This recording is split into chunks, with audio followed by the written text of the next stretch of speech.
শালা দিনকাল এমন খারাপ যাচ্ছে, শালা একটা কাস্টমারও ঠিক মতন পাচ্ছিনি। সময় গেল এত খারাপ। সর্দার, সর্দার, সর্দার, কি হয়েছে বল? বুঝে একটা ডিল ফাইনাল করলে আসনো। ডিল ফাইনাল করলি তো ডিলের ফাইনালে ঠুকা কত? তুই কি জানিস পানু সরকারকে তুই অপমান করতে এসছিস? 400 টাকার কাজ পানু সরকার করে না। 250 করার লোক আমার 600 বলছে। 400 দিবে বলেছে। তুই কি আমার মানুষ সরকারকে নষ্ট করতে এসছিস? তুই কি জানিস নি আমি 400 টাকায় কাজ করিনি?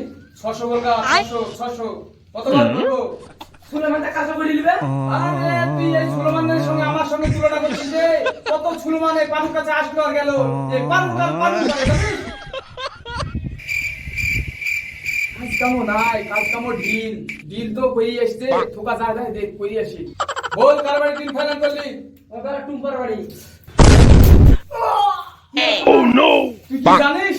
ওই টুম্পার কথা তুই আমাকে বললি? তাহলে শোন, আজ থেকে 17 বছর আগেকার কথা। আমি ওই টুম্পাকে এমন অনেক ভালোবাসতাম। আর আমি ভালোবাসার কবে আমি ওকে বিয়ের প্রস্তাব দিয়েছিলাম, কিন্তু আমাকে এমন অপমান বপবাদ করে তাড়িয়ে দেওয়া হয়েছে। তাই আমি সেদিন লজ্জায় অপমানিত হই আমি প্রতিজ্ঞা করেছি যে আমি একটা জীবনে কিছু হয়ে দেখাবো। তাই আমি আজ প্রতিষ্ঠিত পানু বাবা হয়ে গেছি। ডিল ফাইনাল কর, চ এখন চ। মাল দুটো বাগান অনুষ্ঠান। আরে মারার চিন্তা করছিস? থাম। এই যে দেখ মা। আমার উস্তাদ হুঙ্গার জন্য ডিটারজেন্ট কই? আরে তুই কি জানিস? এখন তো মুঙ্গারি তো ট্রেনিং চলছে রে। এমন পরিষ্কার হবে আয়নার মতন চকচক চকচক করবে। দাঁত দাঁত কপাল মুখ সব চেহারা সব দেখতে পাওয়া যাবে। দেখবে আর লুচির মতন ফুলবে। তারিখ উস্তাদ তোরা টাকা করে দিবে।